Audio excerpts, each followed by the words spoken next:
خاطر بلادنا راهي منذ قرون من عام 732 أو 35 ميلادي على ما أظن تبنى جمع الزيتونة. معناها ما هوش الدين دخل عمناول ولا سنة ولا ولد عمناول، الدين عنده أكثر من 1350 سنة، معناها أكثر من 13 قرن في تونس.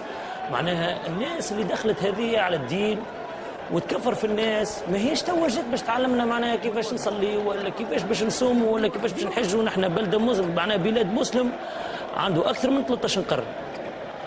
ونقول احنا معناها فك علينا من التدخلات هذه الخارجيه معناها اللي جايتنا من برا كيما الوهابيه والا كيما احنا معناها تونس معروفه بالمذهب المالكي وبالعلماء المالكيين، فهمتني، وساداتنا المالكيين، فهمتني.